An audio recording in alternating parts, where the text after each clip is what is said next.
to September's Akri Developer Community Call. I'm Kate. I'm one of the maintainers and core developers for Akri. Um, we have several announcements today that we can take a little bit of time with each of, and then just one item on the agenda. So we'll have plenty of time for discussion, questions, etc. As for announcements, the first one is that we will be presenting an integration that we did of Akri with Crestlet, which is a Kubernetes kubelet implementation in Rust at KubeCon North America WASM Day. So I think the time is still subject to change, but you can follow this link to get more details about the event. Can you all see my screen change now? Cool. And if we click into it, so I'll be presenting this with Rods, who a couple community calls presented the kind of foundation of this work.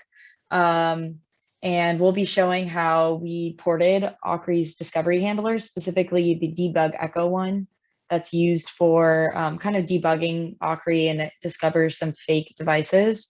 We'll show how we ported that to be a WebAssembly module, kind of the motivation behind that, and the outcomes of that. And just like a sneak peek, that WASM binary is 54 times smaller than the debug echo container that we deploy. So that just shows how powerful this work is in the sense of making Akri an even more low footprint program on the edge. So yeah, that's coming up soon, a little over a month away. And you do have to have KubeCon North America access in order to access these breakout days, so such as WASM. Another announcement is Open Source Day at Grace Hopper, which is on, what day is that? I cannot remember the day that it is. October 1st. Awesome. So that'll be October 1st. Thanks, Roa. And we are a Choose Your Own Adventure project, which means we need at least 5 good first issues for attendees of Grace Hopper Celebration to kind of hack on. And for a lot of these attendees, it may be their first time even using Git, let alone contributing to an open source project. So it's a really good opportunity for us to welcome people into the project and also provide some mentorship. So on that day, if you're interested in helping, like maybe spend a little bit more time on our Kubernetes Slack, we'll be directing people there, and there also will be a Grace Hopper Slack that Roa and I will be participating in. And beyond that, if you think there are some issues that are good first issues that you'd encourage some of the attendees to participate in, maybe create that issue and annotate it well, add a description on where to get started, and some extra steps. In the next few weeks, we'll be making sure that those are available. And maybe if we have time at the end of this, we can brainstorm some of those. Some of the recent work to come out, we put in a big change where we finally updated Tokyo, the async runtime that Akri uses, from 0.2 to 1.0. That required a lot of changes since a lot of packages are tied to a specific Tokyo version. And so we had to update our Kubernetes dependencies as well. So you'll see that there was a lot of code changes that were involved with that. That hasn't been worked into a release yet. We'll probably have one coming out soon, maybe within the next month, that kind of contains those changes and the on-BIF ones that we've discussed in our past community calls. And a final exciting one, we've been talking about our doc site for a while, but it's live and up to date. So we have put our Akri documentation in its own repository. Oh, I linked to the wrong one, but so Akri's docs are now in its own repository, and you can find it at Deus Labs Akri docs instead of just Deus Labs Akri. And you'll see now that if you're at Akri and you put in a pull request, let's just say some random pull request, you'll see that it's updating the pull request template to tell you to also put in any associated documentation in our documentation repo. So now if you're putting in a pull request, say for a new discovery handler, you'll also want to put in a pull request in Akri Docs that is that associated documentation.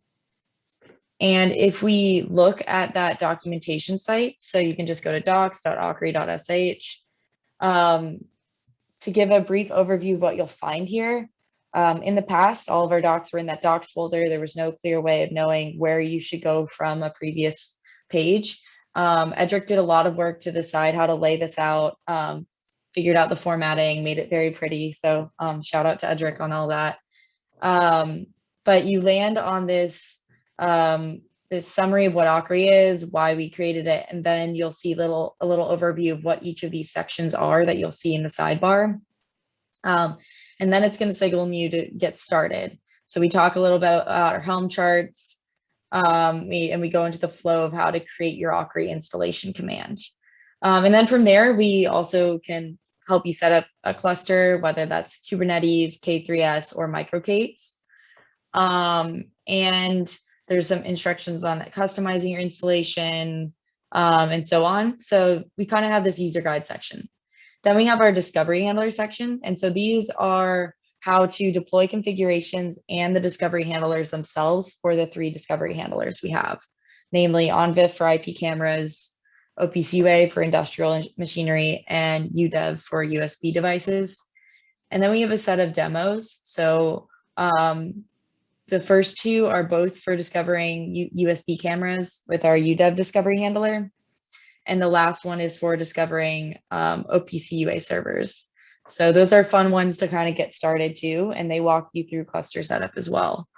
And then if you're interested in learning about kind of the bones of Akri, we have architecture documents, an overview, and then just documents on our 2 main components, the controller and agent. And then we have a developer guide that consists of kind of a getting started with your environment, what tools you need, and then information on how to create your own discovery handler, how to create your own broker. And then if you're interested in kind of a walkthrough of a scenario where you're end-to-end creating a discovery handler and a broker, a community member, Daz, created this, and it walks you through creating a discovery handler that discovers HTTP-based devices and a broker that uses them.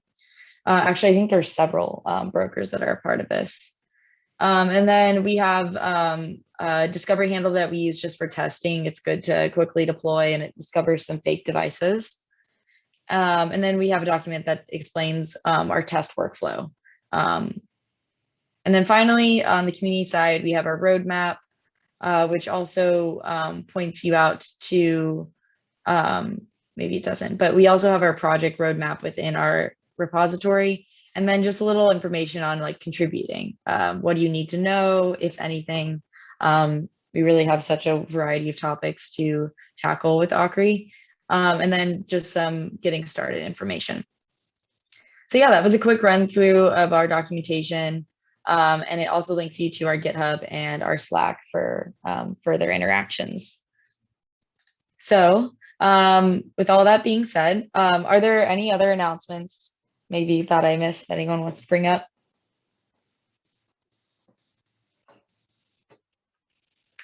Cool. We can go ahead and go into the agenda. Our only point for today is Roa, for you, discussing the issues in PR bot that you've started.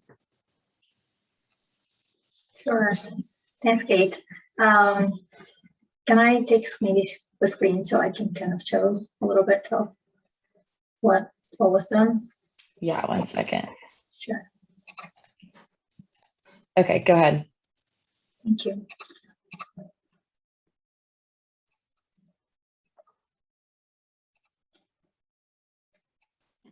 Okay, last week I checked in a new action to workflow to Akri, and the workflow is called still workflow. What it actually does, so just kind of a recap, going back a little bit. all GitHub actions, you need a way to kind of filter your issues and make sure that the content is up to date. We do part of that during those community calls. We do regular triage as well. And this is just one way to help make sure everyone is engaged and all the issues and PRs are up to date. So what this stale workflow does, it kind of looks all the actions, at all the issues and PRs that are currently active, and looks at the activity on those PRs, and then it applies a stale label for anything that's been stale with no activity for 45 days. And if there's no further activity, then it will then close the issue or close the PR after 45 days.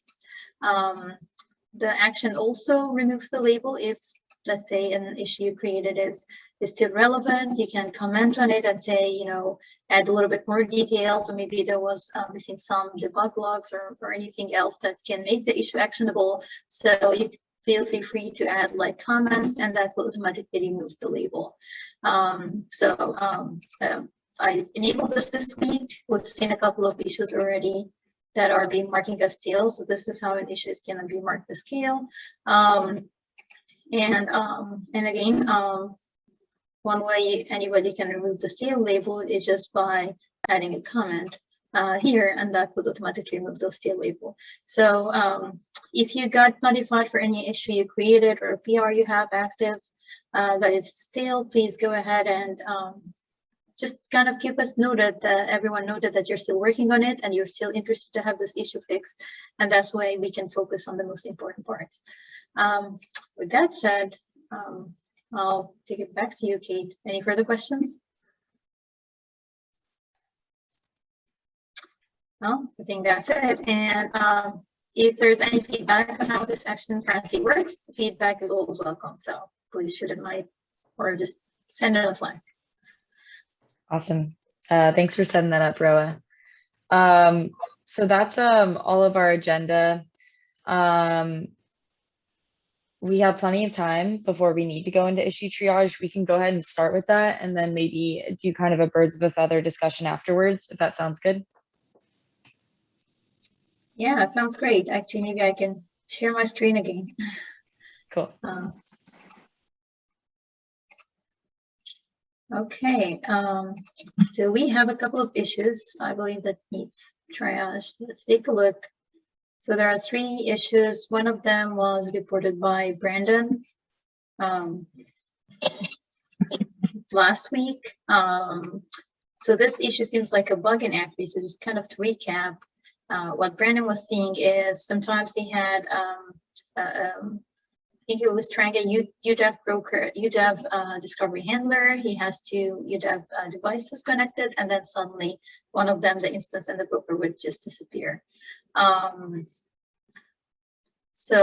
He shared the logs, and I think Kate, you did an initial round. It did look like a bug that we need to investigate, that we always just kind of trigger on all the updated metadata. Kate, do you want to explain a little bit and how you think we should tag this issue? Yeah, I think there's 2 things happening here. One was that currently for Akri, we don't have a strategy for configuration updates beyond noticing that something changed, deleting the configuration and applying the new one. And what was happening here is they were using Flux, which updates kind of the metadata portion of objects with kind of, I don't know if it's a timestamp but is making small updates every once in a while. And so configurations were continually being updated and therefore deleted and re-added. And in some of these deletes and re-adds, broker pods weren't coming up. So there's 2 things. One, we should not always be deleting and re-adding. We should have a more, we should understand whether it's just been a metadata update. And the second is there is a bug here where when a configuration is re-added, things aren't being properly brought up. For the first, they actually put in a pull request. So we should go ahead and link that pull request. It's number 373. And we can even, I don't know if we should break this up into those 2 separate issues. Yeah, I was going to suggest that. Do we want to like keep this to the pull request and create another one? That sounds good.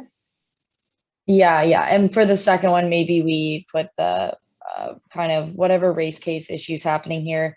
My guess is that it has something to do with the discovery operator portion of the agent, where we may be not reestablishing connections with discovery handlers appropriately, and therefore seeing that these devices no longer exist and not pulling up the devices. So that's like my instinctual guess, but we're going to need to take a look at it and see what could be happening. Okay, so Kate, do you want to take do you want to open an issue now, or do you want to take that on you to open the issue? Yeah, maybe when we open the issue, it can come with the results of a little bit of investigation. I'll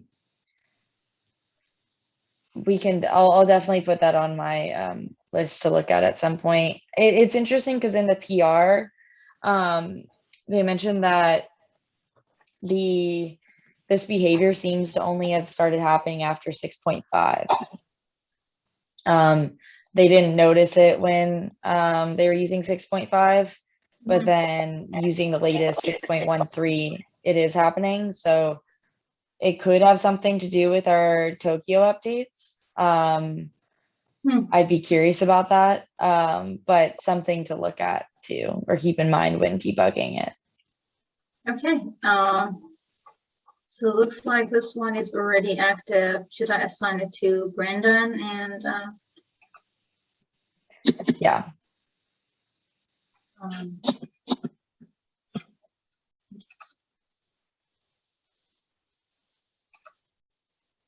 Okay. And I'm gonna leave the trash needed to in progress, I guess. Yeah, that sounds good. Okay, and okay, Kate, and then you're gonna create another issue for the other issue. And okay, sounds good. So next we have another one here that's about discovering other cameras and having duplications. Yeah, so in our OnVIF discovery handler, we discover a set of cameras. We then check in aliveness with a get date and time check. And then we, at that point, do some additional filtering based off of IP and MAC address. From that point, we have this array of devices, and we haven't checked for duplicates, for IP address duplicates. So sometimes with our multicast, we'll get back 2 responses from the same endpoint, it seems. And so we're getting multiple, like we're creating instances, 2 instances for 1 camera. So after our original first multicast, we should be doing a dedupe right there, and then proceeding forward. Cool. I think you already like put the right labels here. So it's a good first issue. It's a bug, and let's put it in backlog, maybe, or investigating. I don't know. I would say backlog, because I think it is something we want to fix, rather than something we need to consider what to do about. And this would be one that maybe we can add a little bit more details for. I feel like, actually, I think the first paragraph does kind of say what line of code needs to be changed, but yeah, maybe linking that line in would be a good addition. Yeah, sounds great.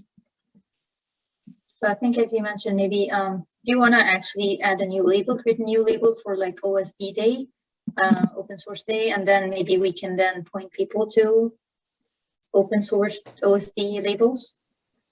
Yeah, I mean, I don't, do you remember if they recommended adding that additional label, or if it's just put good first issue on it?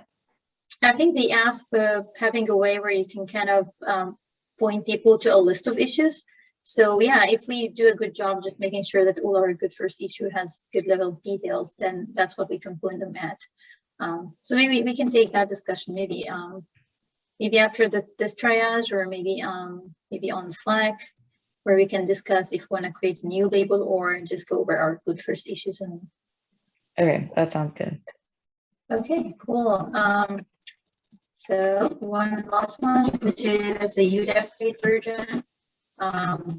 It's currently we're using an old version, and I think this is to capture the word updated. Kate, was there like any kind of like how big of a work is that? Is that like a good first issue, or do we? I don't think it's a good first issue. I linked to a comment where I kind of explain what's going on. It's maybe if you're familiar with Rust, but it's basically with the UW discovery handler, we created a trait, an extension trait for the enumerator that enumerates all the devices in the UW file system given a certain number of filters. And they changed their implementation of this scan devices function to require lifetimes. And so there needs to be some reconciliation there. It wasn't simple from like a quick try and fix it, but it may be something that maybe we don't need that extension trait anymore. Maybe the updates to the crate provide different options. So just a look at how we want to go about testing that and updating the version. Okay, thanks for explaining. So looks like something we should put in the backlog and keep it open. Sounds good. Awesome. I think that was it. I don't think we have any other on-triage issues. So what's next on agenda? Cool. Is there discussions, or do you want to go about looking at the good first issues as well? Both. So I guess to start, does anyone have any discussion items that they're itching to go over?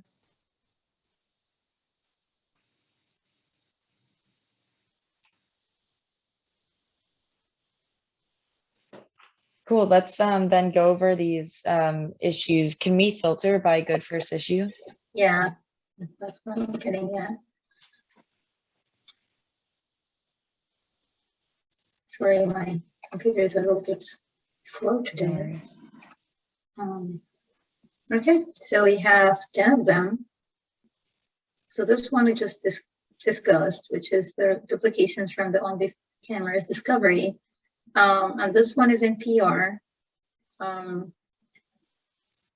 And this one, actually it's a good one, so just open so that we know what we're talking about.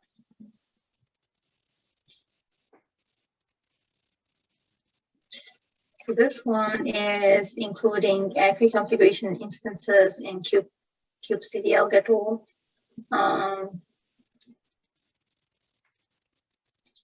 I remember, like, is that the one that Rod looked at? No? Maybe not. I feel like it was, yeah, it was definitely considered. I can't remember. Yeah. Brian, do you have a sense of what work goes into? Oh, maybe it's literally just what you just have to add the all category, maybe. Yeah. It seemed pretty simple, but I haven't looked into it too hard. I feel like it's described well enough. I think maybe as we go through this, we should make sure that there's enough context to these, but I feel like Daz added a lot of context already. Yeah.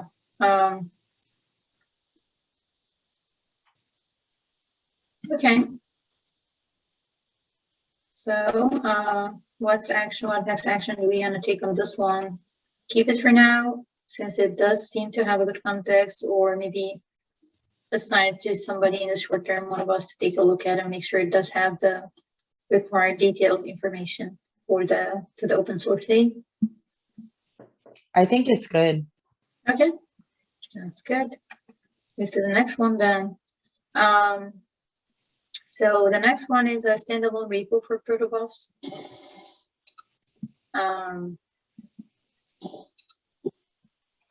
So this is marked as a good first issue. It is a little bit more involved though, but and I remember you, Kate, mentioned that probably whoever's gonna do this would need permissions to be able to create a new repo under these labs. Yeah, and I think Brian pointed out they can create their own and kind of practice the full flow from that, and then we can Mhm. transfer ownership. But that's a comment that we should Yeah, add to this. okay.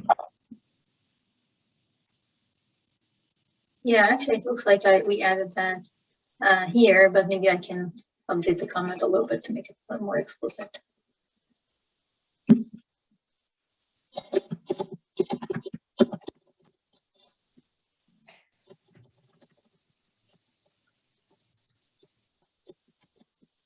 Is the first sentence kind of contradictory to the second? Maybe you were trying to specify something else, because what was the other option than creating a new repo?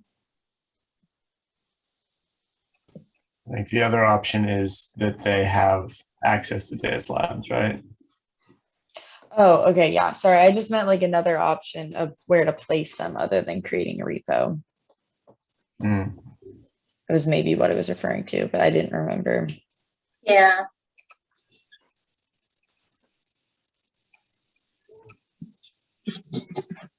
Maybe or.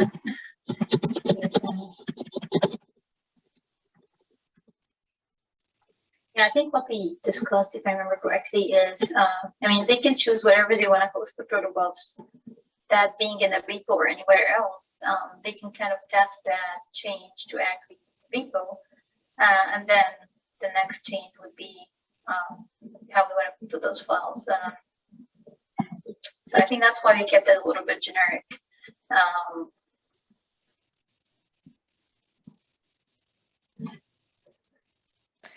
Yeah, I think the key, if they're hosted elsewhere, how are those imported for our components?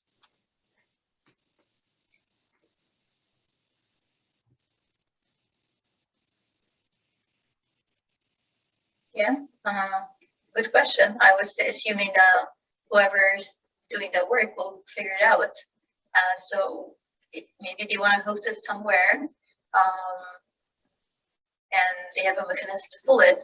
But I think your point is, do you want to actually restrict it to another Git repo so that transfer is a little bit straightforward? Oh, I think that's that's also something to consider.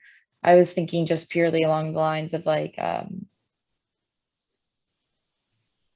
how our device plugin and device plugin components and our discovery handlers are going to pull those files, like get those files initially. And also something to add for context here is what protobufs are we talking about? It's just our discovery handler protobuf, right? Because the other one we don't own, like the device plugin API, we don't own. Yeah. So that's context we should add, which I think, yeah, was added. Yeah, I think that's kind of pulled here, right? Mm-hmm.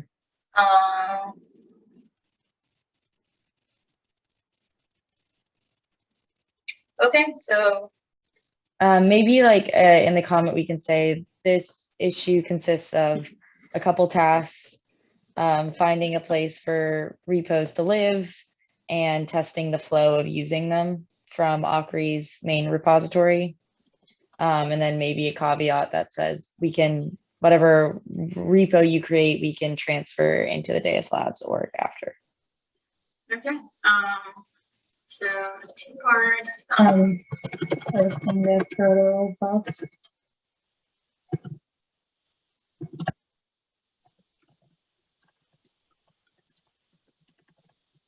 Then the other part is consuming the proto box.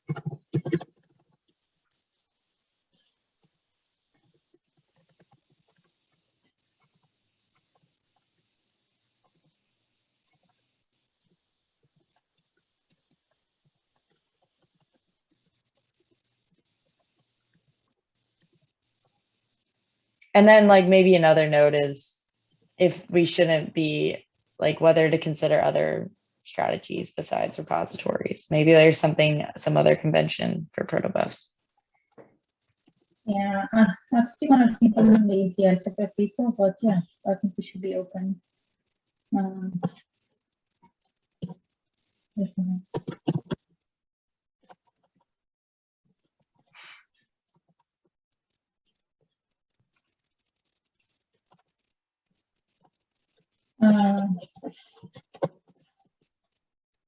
And the other point is, mm,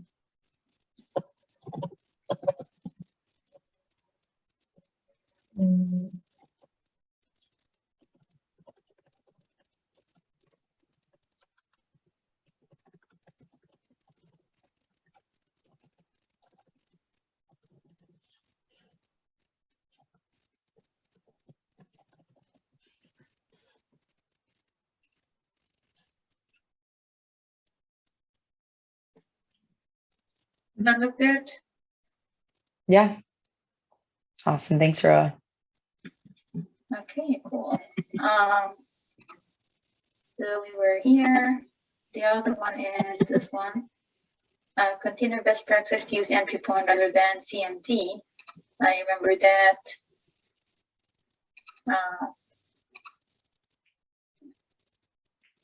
I think I remember correctly, like that had a link to the documentation where it says, hey, use entry point. Yeah, here we go. Docker best practices. Yeah, I would say the only other context to add to this is maybe point them to our build folder and say like every single one of these containers should use entry point instead of command. Okay, that's a good point. Do you want to do that now or? Sure. Yeah, I'll do that. Okay, cool.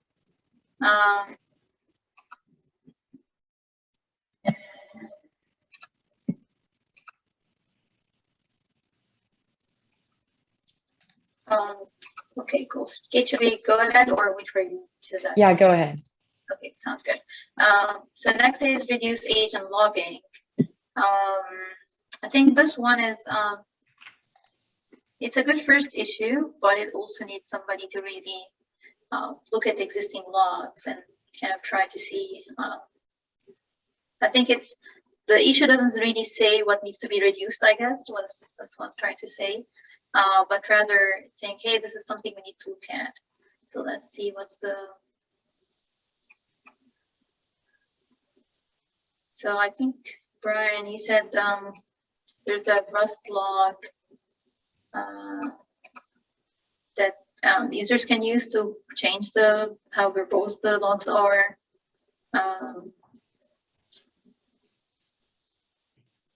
So yeah, I'm trying to see if we should kind of summarize this discussion into like an actionable next step. I think the first step is kind of what Brian was saying, is at least make this configurable via Helm. And it sounds like you do it by injecting an environment variable so that when the component runs, it's using a certain logging level. I think that's a good first step. A next step or a parallel step is just look at our strategy for logging and try and make it more concise. We have a lot of tracing and we don't necessarily have specific delineation of when to use info versus trace. And so say someone were to turn off trace with this new configuration, would they have enough info there for them? So I think someone needs to also investigate that. Yep.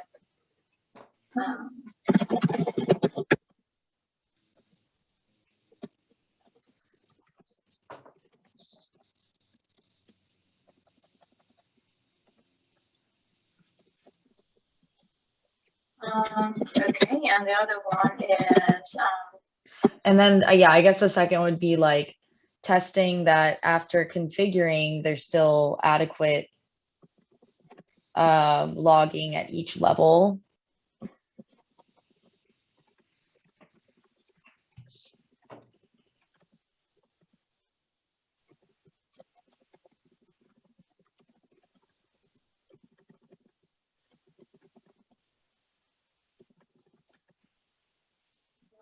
levels.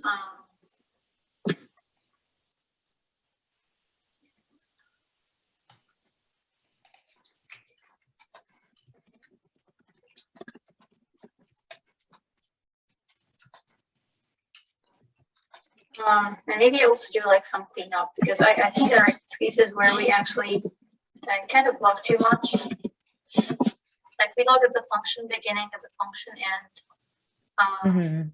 Well, we could just, kind of. Or just wants the results of the estimate kind of thing. Like I don't think like iteration ends, for example, here maybe adds a lot.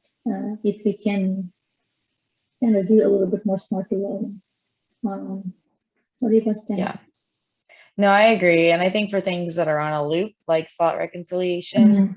we should only have one log per loop for info or stuff like that.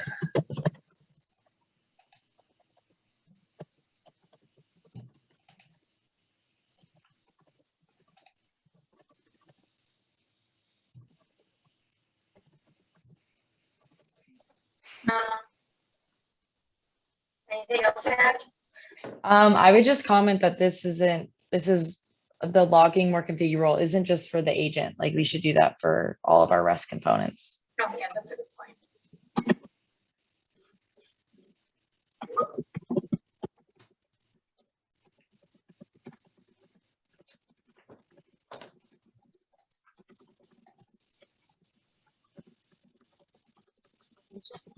That's good.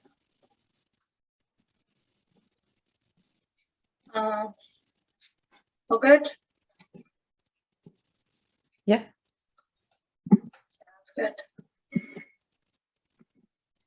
So we're done with this and that. So next we have one more to go. I don't know if this is a good first issue because I think there's still discussion to be had here with this one. Yeah, just waiting here for a little. Let's go maybe back here. Externalize and generalize CRDs types. Yeah. So it's a proposal for to have an open API specification of our types that kind of act as SDKs. Mhm. I don't think this is something someone can go and fix in a weekend. And if that's a good first issue qualifier, then we should probably remove that label. Yeah, I agree with you. I think it needs a proposal, a review, and I don't think that fits. It's also currently marked as stale. Do you think that we want to keep it alive, or it's okay to keep that stale at this point? Brian, do you have thoughts on this one? I think this is a nice to have, but I don't know if this is a priority. Like unless we put keep alive, I do think it would probably continue to go stale. I agree. I mean, I think that when the community decides to start really using Akri in full force and expanding its capabilities, then this would be a useful thing. Until then, I'm not sure it's the best focus for our energy. Yeah, I think it looks like something we want to Akri to eventually do, and standardize things a little bit, but we're not there yet, so it doesn't make sense, I guess. So sounds good. We'll just give it as enhancement and stale for now. This was a feature request. Somebody wants us to support customize. We currently have Helm deployments, and do want to do this.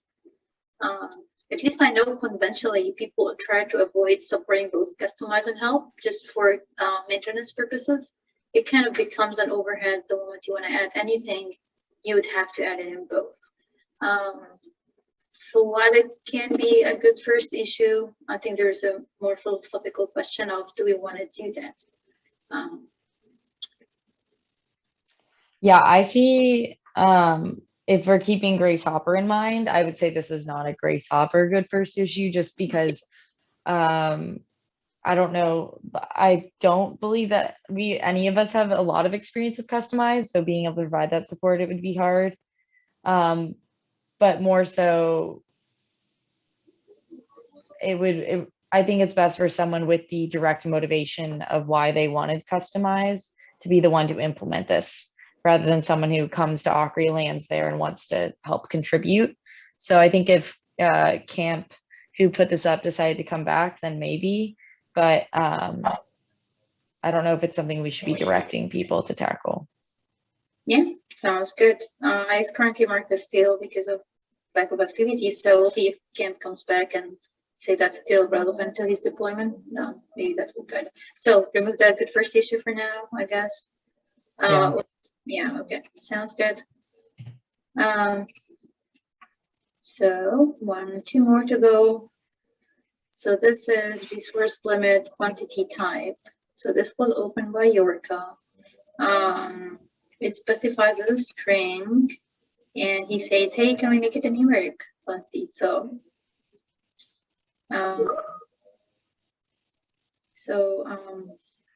right now I know it's assigned to Vince, but I'm not sure if he's actively working on it. So I don't think he is, but maybe I can ping him and see if he's not working on it. Then we can remove the assigned to label and keep it as a good first issue. Sounds like a good one. Kate, Brian, Edric. Yeah, I think last time we checked, there was something where it wasn't an easy fix because of the Kate's open API version. But I think now that we've updated it, should be okay. Yeah. But at worst case, it'd be great to have someone to take a look at it. And if they start tackling it and we're not ready, that's going to help us update the issue. Sounds good. Okay, I'll follow up with Vince on this one. And we can keep everything as is for now. So last one. So it was opened by Das, great Kubernetes label consistency. And what he said is we sometimes label things as name and sometimes we label things as app. And it's good to have a little bit more consistency so the output would look a little bit alike and make sense. Seems like a good first issue. And he actually does a good job of kind of having well-documented issues. I don't have anything else to add here. Any thoughts? Barney, it looked like you had a conversation with him about that. Anything to add in here? I don't. It's been so long since I thought about this one. Yeah, I don't. I'm happy with having label consistency or using labels that are consistent with other applications. I feel like maybe there wasn't exactly a consistent approach. But that said, I'm pretty sure that when I started out doing this, I didn't search out consistency. So, I don't know. Okay, so it looks like there are 2 issues. One is Akri being consistent with itself. I think that's what Daisy is saying, and the other one is looking at what is common in the rest of the industry and kind of maybe go with that. Yeah, so maybe the issue as a comment, we can say like, hey, the first part of this is kind of deciding what should be our consistent label, and the second part is making it our consistent label.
Okay, with that said, that was the last issue we have.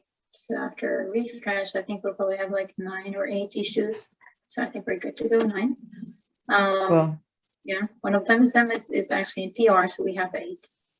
And there were like 3 that I was gonna put up that I've been thinking about. So I'll put those up soon.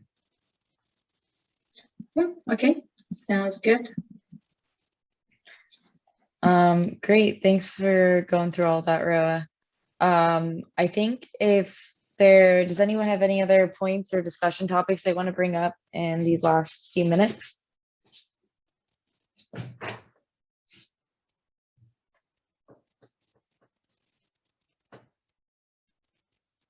Cool. With that, then we can go ahead and figure out assignments for next meeting. Anyone want to be moderator?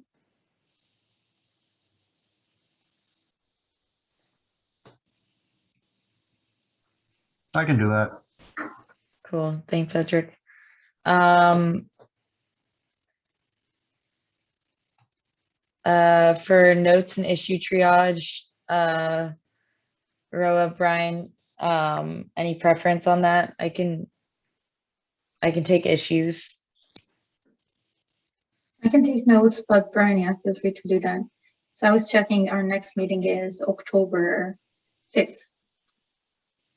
Okay, cool. making So it'll sure be that right we- after Grace Hopper. So hopefully there'll be some movement with some of the issues and just in general development. So exciting. Awesome. Well, thank you everyone for coming. And we'll see everyone on October 5th. Thank you all. Bye-bye. Bye.